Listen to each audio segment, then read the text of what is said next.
ईशानमीते।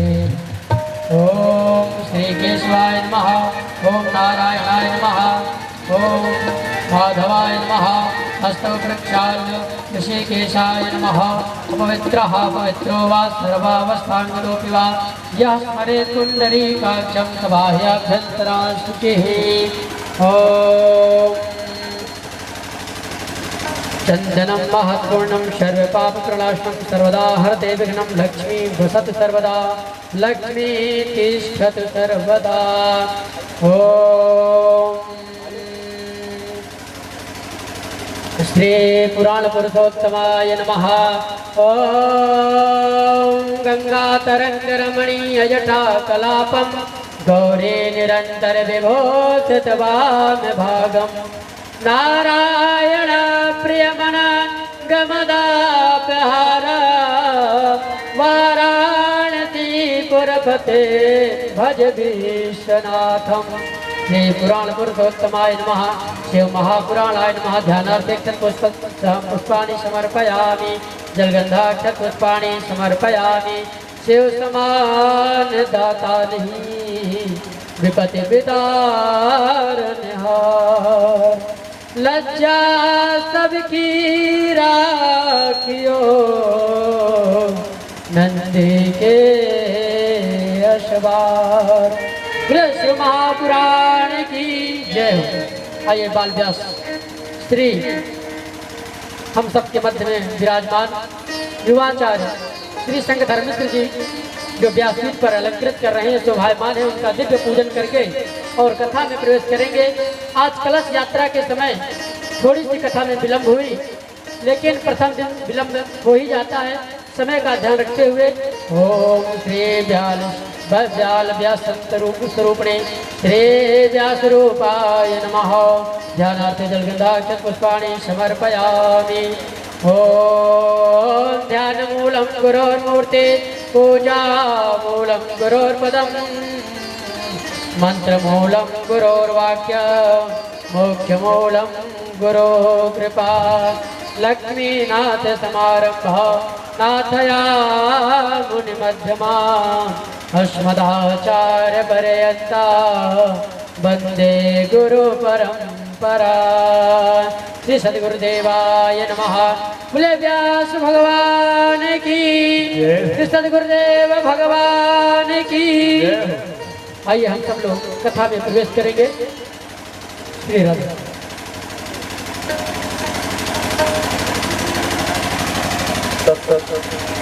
हरि ओम तत्सत्। हरि ओम तत्सत्। हरि ओम तत्सत्। हरि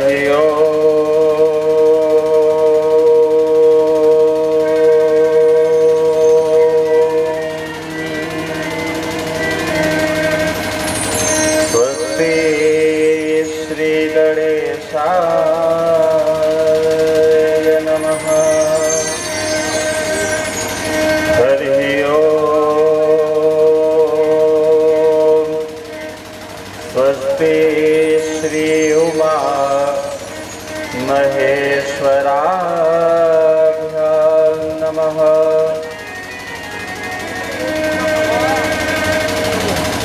लंबोदरं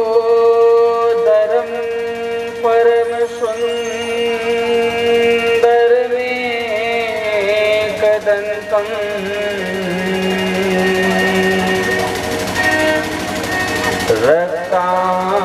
रक्तांबरं त्रिनयनं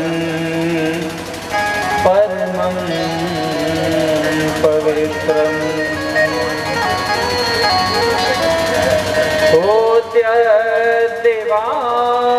दिवाकरनिभो ज्वलकायकान्तं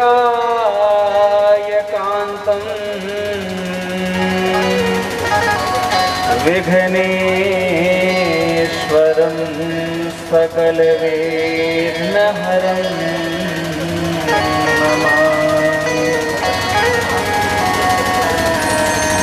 ध्येयं सदा परिभवग्नमभीष्टदोषम्। तीर्थास्पदं शिवविरञ्चिनुतं शरण्यं धृत्यार्तिहं प्रणतपालभवाधिपोतं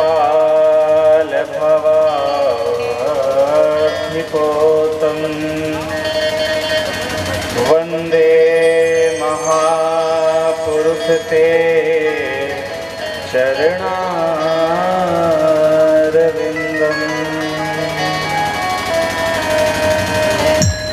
ध्यानमूलं गुरुमूर्ते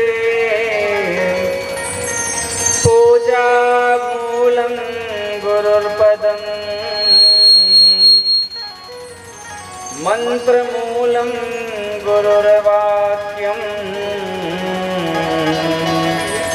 मोक्षमूलं गुरुकृपा चैतन्यं सुमनं मनं मनमना मानं मनं मानसं मायाधावधवं भवं भवभवं भावं भवं माधवं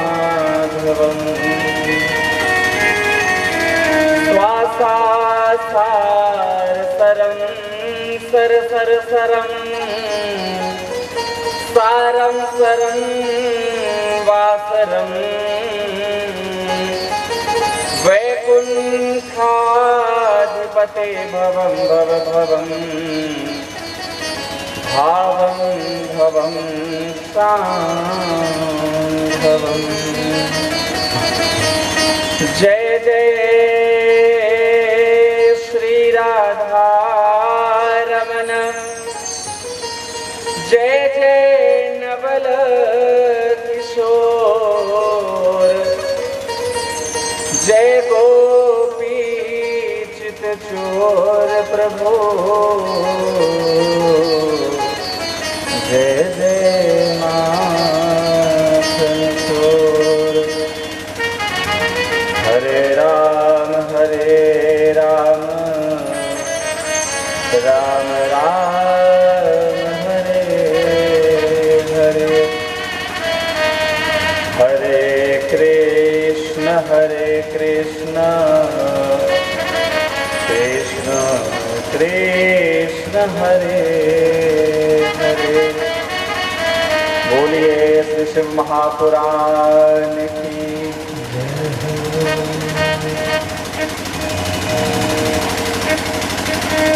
प्यारे श्रोताओं बंधुओं, जैसा कि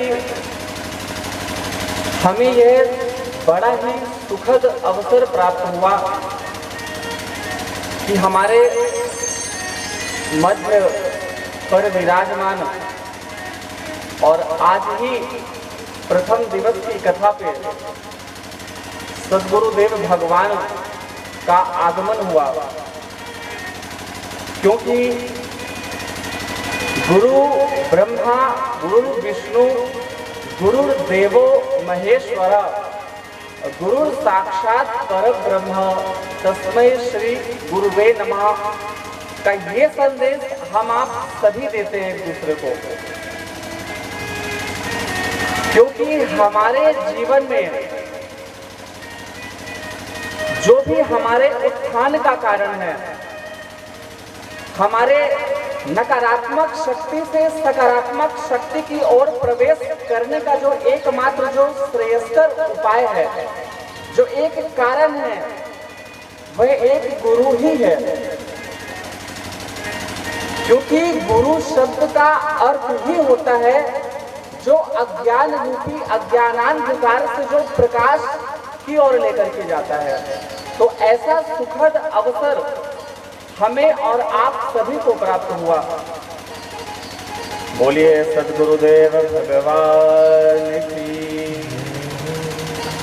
और अब हम बात करने जा रहे हैं उस पुराण की जिसको हम श्रवण करेंगे। मैं दो शब्द आप लोगों के पास रखूंगा। एक पहला शब्द है भाग्य और दूसरा है सौभाग्य।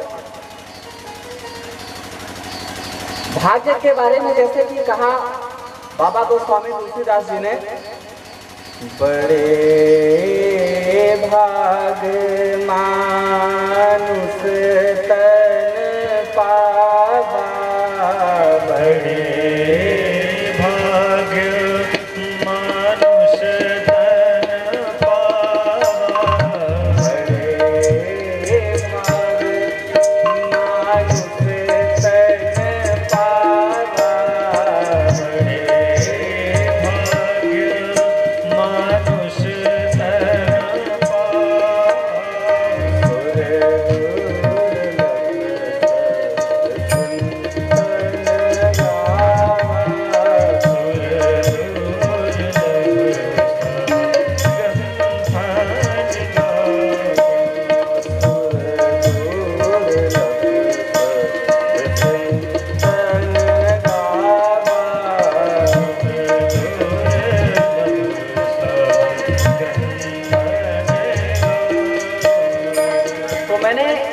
आपके सामने दो शब्द रखे, पहला भाग्य और दूसरा सौभाग्य।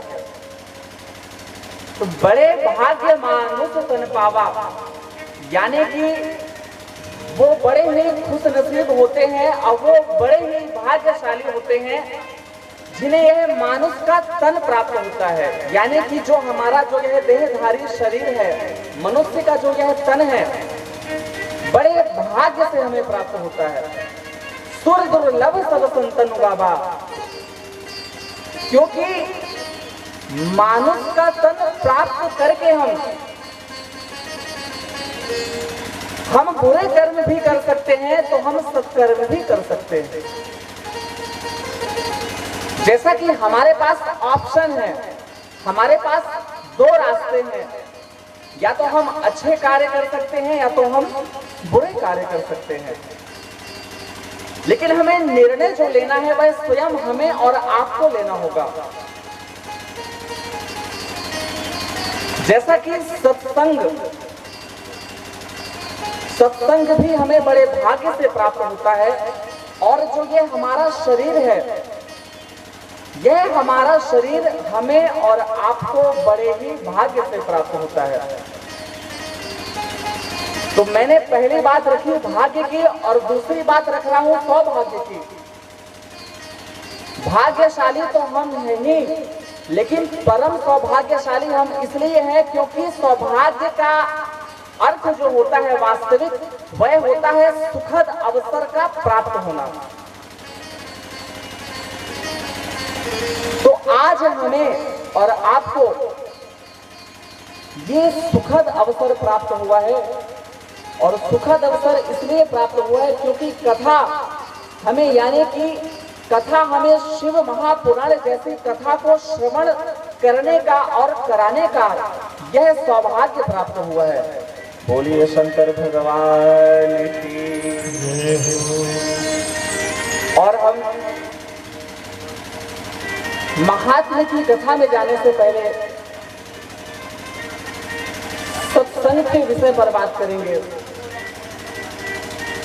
और सत्संग के विषय पर जाने से पहले आइए हम दो क्षण भगवान का ध्यान सुमिरन करें, और उसके बाद हम सत्संग की महिमा पर चर्चा करेंगे। बोलिए शंकर भगवान की।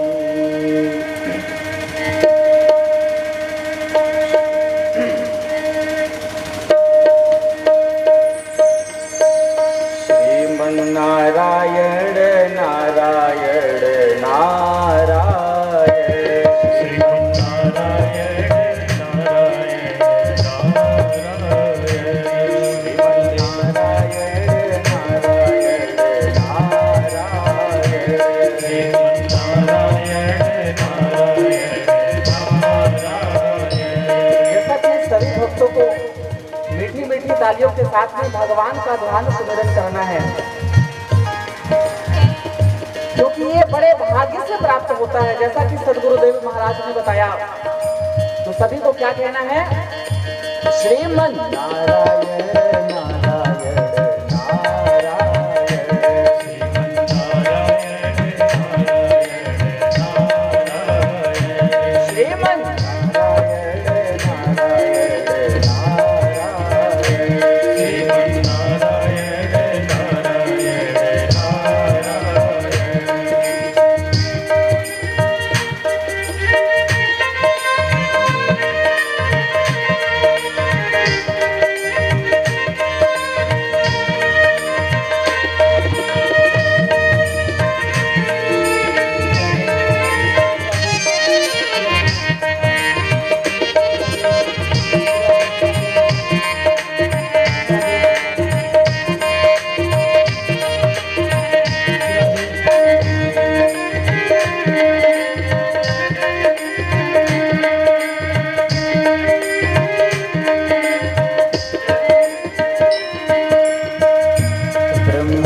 और सबसे बड़ा होता है वह माँ होती है।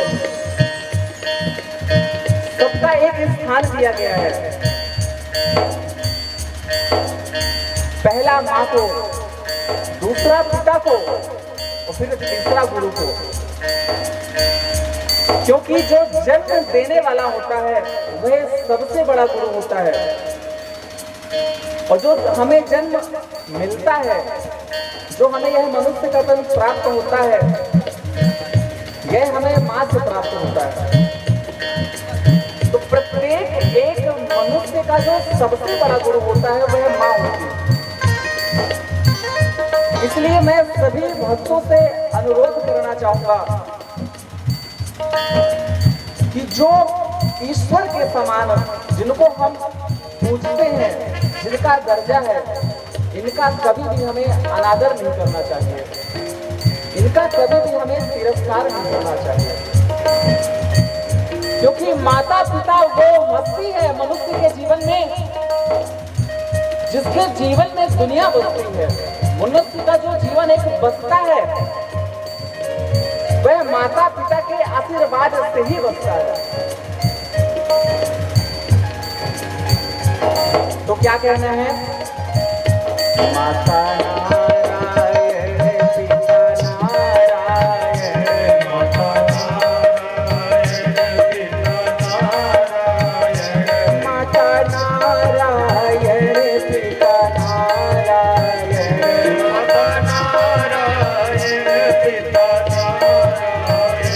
माता नारायण, पिता नारायण, माता नारायण, पिता नारायण, माता गुरुवर नारायण नारायण नारायण, गुरुवर गुरुवर नारायण नारायण नारायण, गुरुवर श्रीमन्नारायण नारायण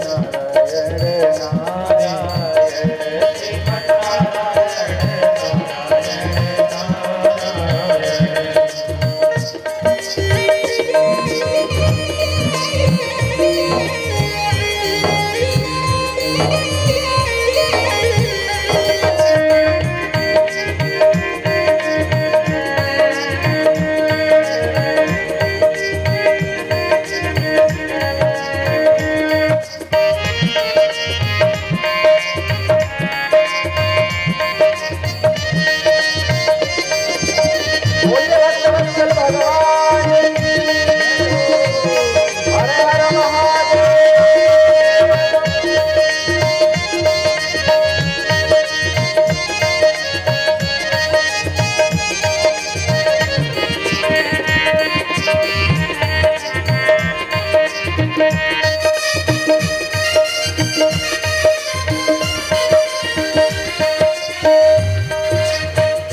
गंगा नारायण, यमुना नारायण, गंगा नारायण, यमुना नारायण, गंगा नारायण, यमुना नारायण, गंगा नारायण, यमुना नारायण, हे गंगा नारायण, यमुना नारायण, गंगा नारायण, यमुना नारायण, हे गंगा नारायण, यमुना नारायण, गंगा नारायण, यमुना नारायण, सरयू नारायण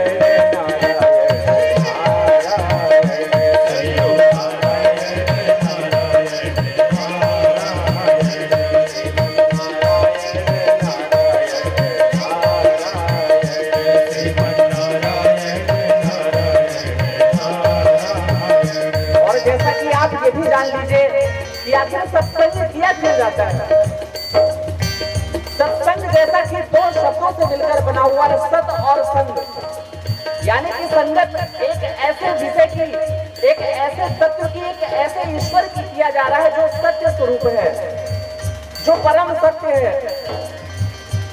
क्योंकि सत्संग का जो वास्तविक अर्थ है वह है साधना, यानी कि एक हम ऐसे तत्व की साधना करते हैं जो सारे ब्रह्मांड का कारण स्वरूप है, और हम अपने मन की चंचलता को शांत करने के लिए सत्संग करते हैं। क्योंकि भगवत गीता में भगवान श्री कृष्ण ने स्पष्ट रूप से कहा है, ये जो हमारा मन है सबसे अधिक चंचल है। चंचलम ही मनः कृष्ण प्रमाथि बलवत् दृढ़म् तस्याहं निग्रहं मन्ये वायोरिव दुष्करम्। यानी कि जो हमारा मन है यह सबसे अधिक चंचल है, बैठे कहीं है मन कहीं है। अगर हम शारीरिक रूप से प्रांगण पर बैठे हैं और मानसिक रूप से हम कहीं और बैठे हुए हैं, तो महाराज हमारा बैठना तो सफल होगा, लेकिन बैठने के साथ जो हमारा चिंतन मनन कर रहे हैं वो हमारा चिंतन और मनन करना सफल नहीं होगा, क्योंकि हमें यह आभास ही नहीं होगा कि हमें बताया क्या जा रहा है। बिन भोजन पानी बिना उदर मचावे क्रांति, ऐसे ही सत्संग बिना मन नहीं पावे शांति। जिस प्रकार से मनुष्य का एक स्वाभाविक गुण है कि वह अपनी क्षुधा को, अपनी भूख को मिटाने के लिए भोजन करता है। अब बहुत से लोगों से प्रश्न किया जाता है कि भैया भोजन क्यों करते हो आप, तो कहते हैं पेट भरने के लिए। अब पेट भरने के लिए हम भोजन नहीं करते, हम भोजन करते हैं शारीरिक ऊर्जा हमारे शरीर पर बनी रहे। जब हम शारीरिक रूप से जब हम कमजोर हो जाते हैं, हमारे तत्व कम हो जाते हैं, तो उन तत्वों की भरपूर करने के लिए, उसकी भरपाई करने के लिए हम भोजन करते हैं। ऐसे इसी प्रकार से हम अपने मन की चंचलता को शांत करने के लिए भगवान का भजन करते हैं। तो सभी को क्या कहना है? श्रीमन नारायण नारायण नारायण, श्रीमन नारायण नारायण नारायण, श्रीमन नारायण नारायण नारायण, श्रीमन नारायण नारायण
आज आप लोगों ने जाना कि आखिर हम सत्संग क्यों करते हैं।